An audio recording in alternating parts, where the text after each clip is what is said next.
Hello, welcome to On Point. My name is Elizabeth DuBose, and I am a community organizer here in Placerville, California, and I'm going to tell you a little bit about my work. So I feel like the first thing that you need to know is to just kind of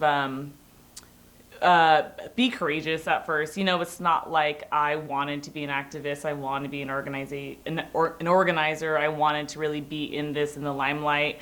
But you just need to know when you know that something's wrong, and when it's either locally wrong or globally wrong, nationally wrong, you need to just step up and just be that one person. And then once you have that one, people can learn and lead from you and kind of join you. And that's how this all started. So that was what I did the first day. And you just kind of need to know that you have people behind you that can have your back, and people that will listen to you and hear you, and hopefully you have enough people in your community, have enough friends. And thankfully I've been here for 15 years, so I've met people in middle school, high school, college, working at Starbucks, working on the Student Activities Club for Folsom Lake Community College. So I've met people along the way, so thankfully I've kind of grown with people and grown onto people, and they've grown with me. So you just, even, or if you're new to a community and you don't really know anyone there, you still should feel comfortable and courageous enough, to go out there and say what you have to say. Or even if you just need to sit down with a sign that says Black Lives Matter and not speak at all, that should be loud enough for people to understand like why you're there and what you're there for.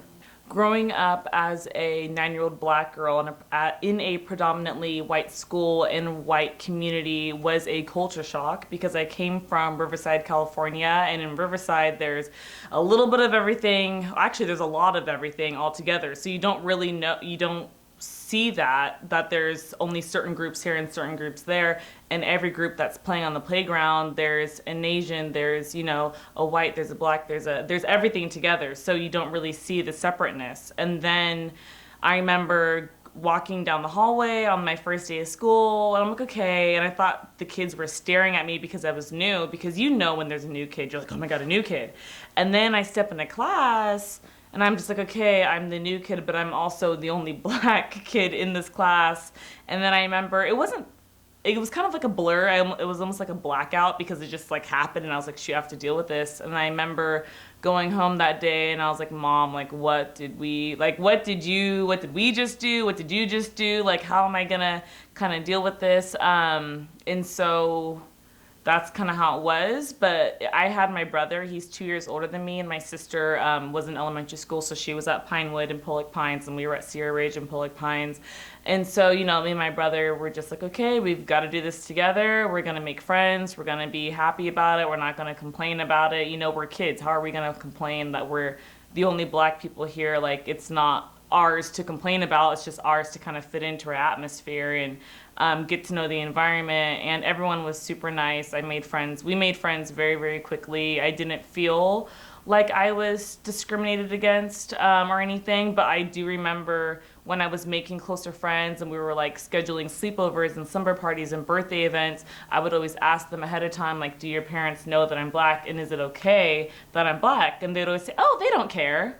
And I'm like, okay. So I'd go, and like, it seemed like they didn't care, but it was almost like I could see the shock still. Like, I would walk up, and it'd be like my mom and my dad dropping me off at my friend's house, and I could see it, I can feel it, but they were still welcoming. But it was still like and even now, being when I first started at the job that I work at, I remember thinking, I'm like, okay, everyone here is white, like, I'm gonna be the new Black assistant, like, I hope that they're okay with that, like, and it's so weird that I have to think about it like that, but it's true. Like, I think about it even before I go to the gas station, step into the store. I'm like, okay, I will most likely be the only Black person in this store. I will most likely be the only Black person at this gas station. I really hope no one tries to do anything to me, and no one ever does, but people still stare, like they want to ask questions and, want to know, how long did it take to do your hair? And like all that stuff. So I'm like, okay, so you just have to, I've been prepared with these questions for a long time, so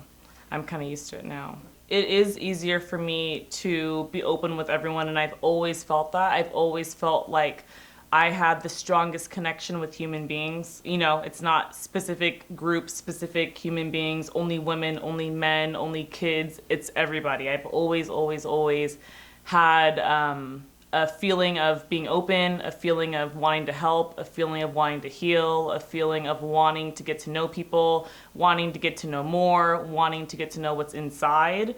And so I think with that mindset, it's easier for me to get to know different individuals, and different individuals, and then within that, their own different like kind of souls on the inside. And so I try to teach that as we're practicing all these different events and the protests, and how to, you know, approach people at those events. And you know, I just try to let people know that it really is on what's the inside, and we shouldn't just, you know, judge someone for what they look like on the outside, and we just really need to kind of go within, and just start from the bottom up, and, you know, get get there that way.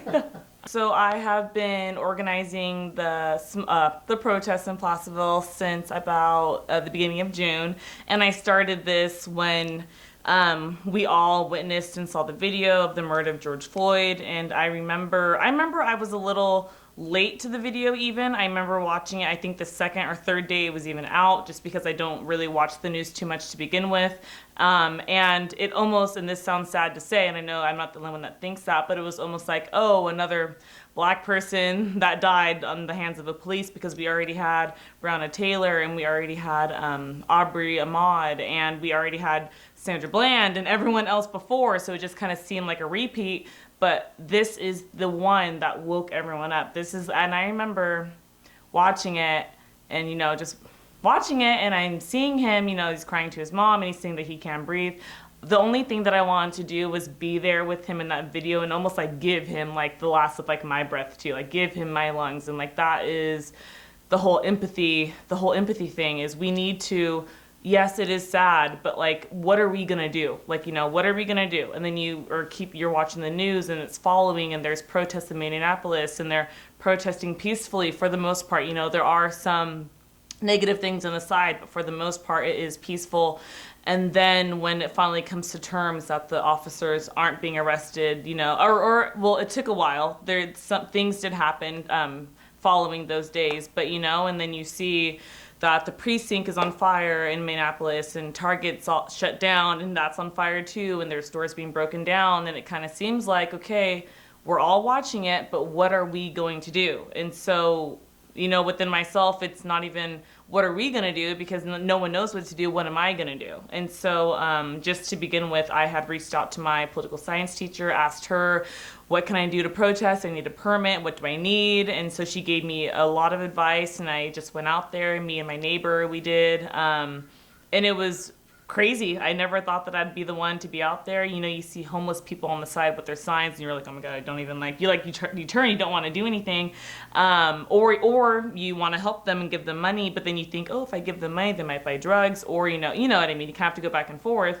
And so I figured, you know, I'm not here asking for money. I'm not asking for help. I'm just asking you to open up your eyes and listen to why I'm out here. What's the purpose? What's the why? And I think people forget about the why. They just think of what's happening and, oh, we need it to stop. It's like, why is it happening? Target's not on fire for no reason. The precinct is not on fire for no reason. Black men and women and children are not running down the street screaming for help for no reason. There is a reason. And so when the voices are crying out, it's up to us. It's our humanly responsibility to help.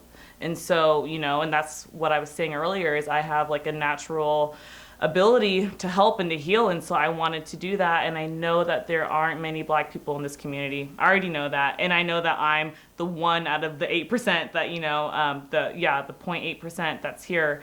And so I just thought that if anyone's going to be out there to do it, it's got to be me. I'm African American, I'm Black, I'm a woman. I cover a couple categories as it is. I'm a student. I'm 26 years old. I'm, I guess, young, you could say, so I can reach like the youth in that way. I want to be a teacher, so it's, you know, this is just something that I knew I had to do. And I feel really good about it. I was a little bit nervous at first, but, you know, I see the positive feedback every day that we're out there. It's probably like 97% good, 3% bad, and the bad ones is like thumbs downs or like no, like that type of thing. Or we do get the cars that come by and they say racial slurs and stuff, but I've trained myself to kind of like mute them and put them like just shut it off for those few seconds when they drive by, then I'll turn it back on, and then I'll let them have their little piece of talking and they can drive away. And I always offer the conversation, like, if they're stopped there, because I'm at the area where I protest is where there's like 3 different stops. And if they're saying something outside of their car, I always offer, I say, well, do you want to come into the parking lot and have a conversation about it? And no, I don't, no. And I'm like, okay, well, that's up to you. It's your choice. I have a choice to be out here. I'm here to educate. I'm here to have a conversation. And it's not like you need a lot of education. You don't need a lot of schoolwork. You don't need it. It doesn't need to be a lesson learned in class. It really is about experience. And if you haven't experienced it firsthand, then you can at least experience it by having a conversation with an individual who has experienced it, because that is true. We're not fabricating lies and saying, or acting like, we're the victims because of this and that. We were in it, we kind of are the victims of it, and we're here to let you know that, and we're here to let you know that we don't want it to happen anymore. So yeah, that's just the whole thing. We are protesting for something that we're passionate about, something that means something for us, something that means change, something that means a better future, something that involves everybody, something that everyone can be a part of, something that all ages can be a part of, something that's going to go further than just a protest. And so the fact that we're here for so many reasons, and then there's people on the opposite side pretty much just there to be intimidating and hateful and to just kind of stir the pot, it's kind of like, why? I almost want to ask them why. Like, why are you guys over there? And then when you say that, well, this is my town. No, it's not. It's all of our towns. We all live here. And then, well, I think all lives matter. Well, we also think all lives matter, but Black lives are in danger right now. We need to help them. So that's the thing, is seeing those people on the other side, it was scary, and I wish that I could have personally gone over there and spoke to everyone individually and just said, this isn't worth it to be on this side. It's not worth it to flash your knife at us really quick, or it's not worth it to kind of threaten us. But it is, if you want to be on the other side, grab a chair and sit down and listen to like our 2 hours of us protesting. Just listen to it. Listen to it and understand and see that the cars that drive by are honking, they are waving, they have their signs that say Black Lives Matter, they have their signs that say peace, they have their signs that say equality for all. All we're saying is equality for all, not only equality for us and then you guys lose something. No one's losing anything besides the ones that are already losing. We're already, we've already been on the losing side. And so I feel like the people on the opposite side just don't want to see us successful, don't want to see us win, don't want to see us thrive, don't want to see us get what we want, when all we want is equality and justice and freedom for all. That's written in the Constitution. So it's already there. We just need to see it being acted upon. So during that July 17th protest, it was a little scary. I wasn't too scared. I try to be as confident as I can. And it really was a good day. We had the art event too that I was super, super happy about and thankful to be a part of. And I do wish that when the camera crew went over there to videotape, I wish I could have even spoken with them before and said, hey, the people on the other side aren't going to like cameras in their face. But, it's like paparazzi. Once the camera goes in their face and they witness that one thing that they're trying to get, that's kind of why they're there, and that's what they want to capture and take away from it, and then they get to go home and we have to deal with it, which is what we've been doing. We've been talking about the July 17th is permanently like ingrained in my head. And so we've been talking about it for so long, and how we can move forward to de-escalate situations like that a lot quicker and how to do it better. And so I feel like that experience on the 17th happened for a reason, and I feel like it was good for everyone to see what could happen when things when they're put under hot water and they're being filmed as well. And I just want them to know that we know who they are, and we know that there's people like that in this town, and hopefully everyone else can know that there's people like that in their town too. And these are people that work for these are people that work for people that live here. Like, it's not like they're anonymous. We all work for people here, so we all have jobs, we all have families to take care of. It just so happens that the other side was extremely rude and mean and cruel. And yes, we also, I'm sure, as a group of people, there were some of us that did say rude and mean things back. And just how Melinda was explaining earlier, it doesn't really resolve the situation once one person says one negative thing, and then we also go back and forth. It just goes higher and higher and higher, and we need it to go back to like a level ground. So, I just hope that those people learned from, I don't want to call it a lesson, but I hope that they learned their lesson that, we're out here and we're not going to be quiet. We're not going to shut up. We're not going to go home. And also that too, when they say go home, it tells me that I'm more welcome to stay because I live here. So if you tell me to go home, then that means that you want me to stay because I live here. So I'm just like, okay, then I'll stay. Like, if you want me to go home, then I will stay. I will stay. I don't know what you want me to do. You told me to stay. So that's kind of like what I take from it. Like, at first I was like, oh, well, that's kind of like messed up. But now I'm just like, actually, they want me to be here. So I'm gonna stay. Why should I go? I go home. Okay, then I'm right here. 15 minutes up, that's where I live, but I'm right here as well. I can stay here. So, I think in general, that event was really high intense, high energy, high volume, high anxiety, high stress. But now I feel like we've all a little settled down from it, and we've learned from it. Hopefully both sides have learned from it. But it does, it did set like a precedent now, because when I organize my smaller protests, I'm always thinking in the back of my mind, I'm like, okay, like, is anyone going to be on the other side? And if so, okay, like, here we go. Then, I'm going to step up, which is fine. I really have no problem with confrontation. I have no problem with conversation, with talking, with de-escalation.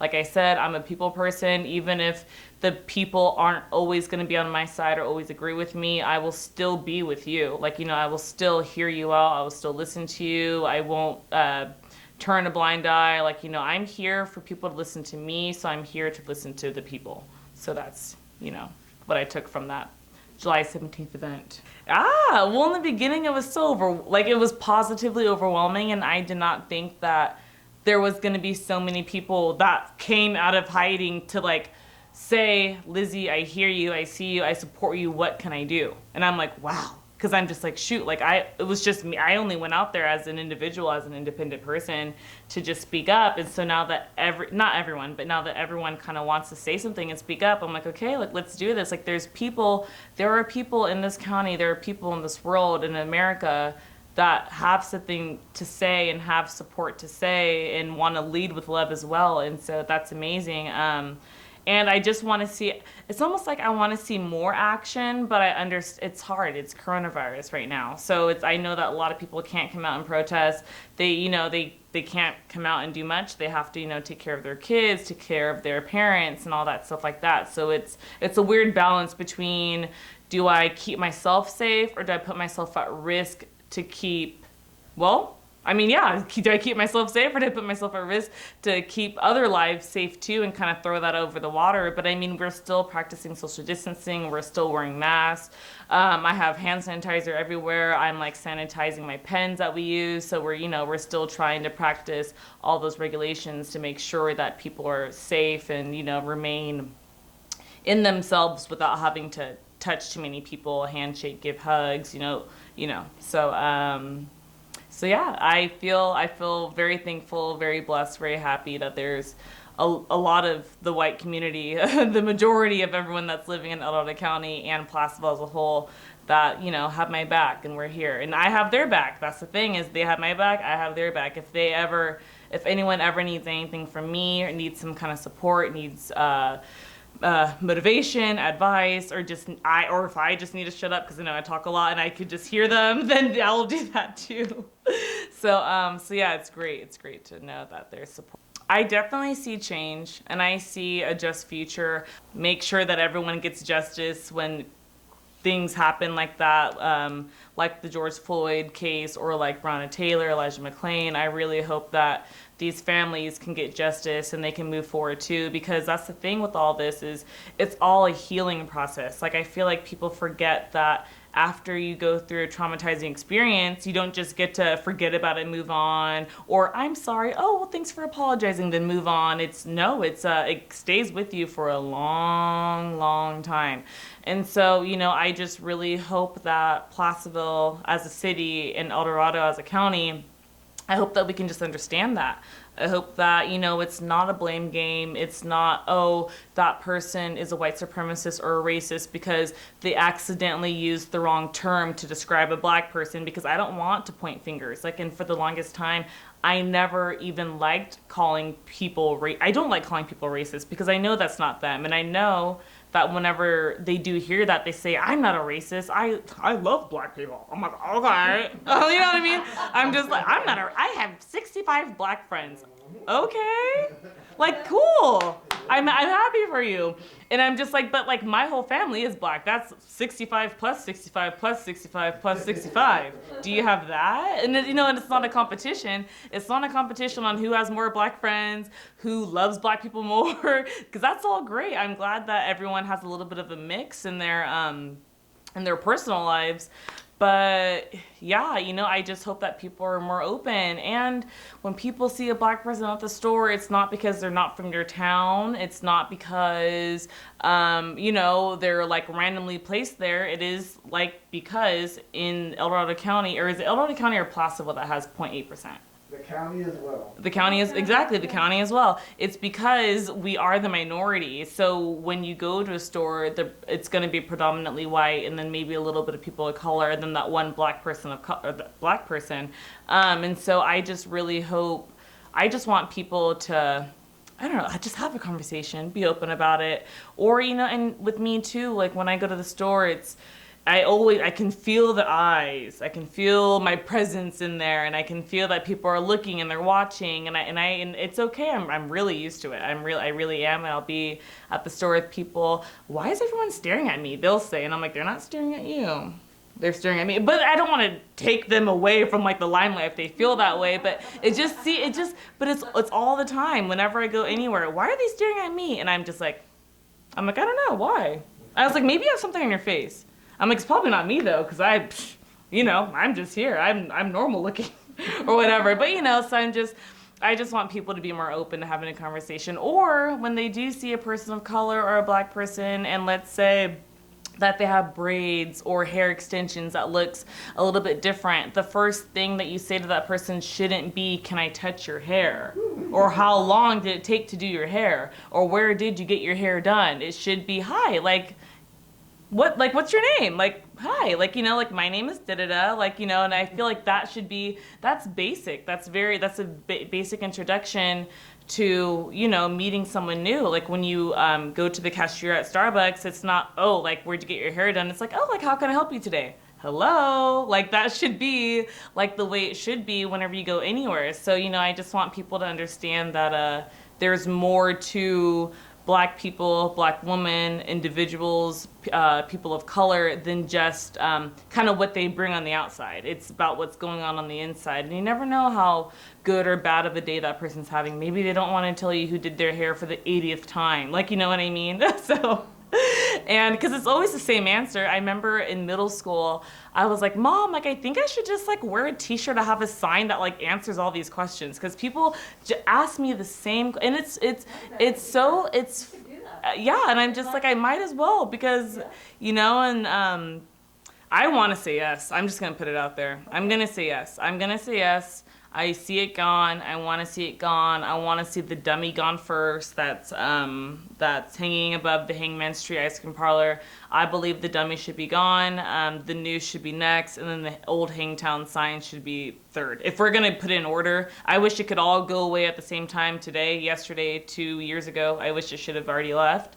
But I do see the news gone. I think it's a horrible representation of our town. I think that Placerville and El Dorado County is known for many, many, many, many more things than just a noose. We have so much more to offer than just a noose. It's not just about the noose. And I feel too, if the noose is so glorified, then why aren't the high schools have that as their symbol? Because it's bad, right? So that's why we can't have that like that. It would be ideal. Well, they're not, I don't think they will ever, but And two, the argument with the dummy. Well, he's Caucasian. Okay, well if he's Caucasian, then give him a blonde wig and blue eyes, please. If he is Caucasian, then let's make him look as Caucasian as we can, because right now it's very misleading, and we all know that. But no one, but not like no one's saying anything, because we are. They're just they're not taking it seriously, and so and this isn't a joke. This is real life. So I do see the news gone in 5 years. So do you think? I know that there are people that are black people or people of color that want to move up this way. We've been hearing it for a few months now that the people in the Bay, things are becoming too expensive and they want to come up this way. And I've seen it. I've seen more black families come, but I've also seen more black families and people of color leave, more so than they're coming. And those that do come up to go to Tahoe, they come up and they come in and like they use the restroom, get food or whatever, and then they get out. Like they don't want to be here. They don't want to see it. They don't want to hear about it. They don't want to see the dummy hanging. They don't want to see Old Hangtown. They don't want to see the noose on every street little thing. It's everywhere. They don't want to see that. But they want, I feel like everyone wants to come see like what El Dorado County is about. Like the gold rush was found here. Like we have so much to offer. We have Apple Hill. We have Tahoe. We have ski and board in the wintertime. We have great fruit, great cherry pick, or not cherries, but blackberries and apples and pears. Like we have a lot of things to offer for people that don't live here. And Placerville is so small as it is. I want to see it get bigger, and I want to see it get bigger with more culture, more ethnicity. And then maybe if there are, more people of color, and maybe we don't have to go all the way to Sacramento to get our hair done, because that's the thing too. Is I remember like being in high school and having my hair done.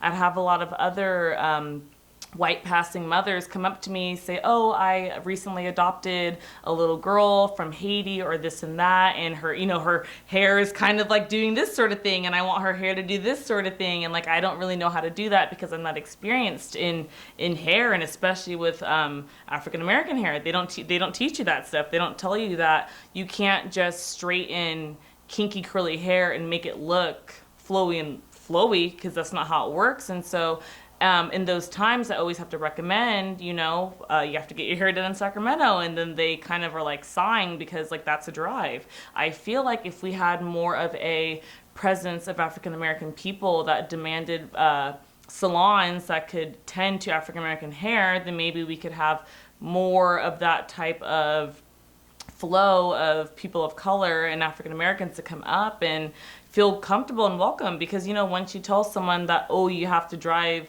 like 60 miles down Highway 50 to get your hair done, while everyone else that's white can choose from 50 different hair salons, it's kind of weird. It's weird, and it's not right. And I think that there should be equal opportunity and equal ability to get your hair done in Placerville, even though the majority is white. But I feel like, once we start opening up the gate, getting rid of the dummy, getting rid of the noose, we can open up more stores and in black-owned stores. What about that? We can do that too. So let's get a black-owned store in here and see what we can do with that. And I think it'll make everyone feel comfortable. So hopefully, and I know that whenever there's talk of African Americans or black people coming up here, people immediately get defensive and they get a little scared. But I'm just like, and I'm like, why are you scared? But I know why they're scared. But like, I want them to tell me why they are scared. Tell a black person why you're scared of black people coming up here. And if that topic is too uncomfortable for you, then you need to rethink your process. Because if it's uncomfortable for you, imagine how it feels for me when I see that when it's heard that a bus of black people are going to come up here for a protest, and then all of a sudden the walls and the windows of the store merchants of Main Street go up with boards, that's offensive. And then that same week the dummy goes missing and then put back the next week. That's offensive. I don't know how many times I have to say it, but it's offensive. And I really hope that there's a change. I hope that I can stop feeling offended and stop feeling like I have to be like the voice for not the voice for everyone, but just like the voice for black people, telling white people that I and we are offended. And just because there's 0.8 of us here doesn't mean that we're not offended. It means that we're offended, but it also means that like a lot of us are hiding, not coming out. I know a family in Swansboro that stays in Swansboro, even though Swansboro is kind of like on the tippy side. You know, they don't want to come out because they're afraid of what's going on. And I feel like too, after the November 3rd election, regardless of the outcome, I feel like it's going to be the same thing. Like, I feel like if I go out after that, I might have to stay home a couple of days. I don't know. Because I know that there's people that are mad and people that are going to want to blame people. And it's just like how with all the other protests happening around the world, when someone tags a store Black Lives Matter and the person that's tagging the store isn't a black individual, they're blaming black people for that tag. Even I know people that want to put up, they reach out, hey, we made these huge Black Lives Matter signs for Eldoret County, can we put them up? Is it okay? And I unfortunately have to tell them no, because for one, it's going to get taken down. For two, no one's going to know that they put it up. They're going to think that me or Michael put it up or any other black people that put it up. And I just don't want to see a Black Lives Matter sign taken down, because it just makes me feel like, you know, it's easy to rip down a sign. It's easy to splash black paint over like the street. You know, you've seen those streets where it says Black Lives Matter in front of like the court offices or like the Trump office that says that, and there's people that keep on pouring paint over it, and it's horrible. But it feels like, you know, if they're willing to pour paint over signs and rip down signs and tear down this and that, then they're willing to do it to me. I mean, they're probably not, but it feels like every time I see a sign torn down, it feels like they're tearing down a piece of me too. I've even seen the Black Lives Matter in Eldoret County signs up, and people have ripped off the black part, so it just says lives. And I get it. I understand that everyone's life matters, but like, it's just a statement. It's just a sentence. I just wish people could just say Black lives don't matter, then I will know who it is and I can put them to the side and say, okay. But like, people won't even say that. People won't even say Black Lives Matter. But yeah. Are we good? We're good. We're good. This is an occasional series, so please watch out for the next show. I'm Elizabeth DeBose. Thank you for watching.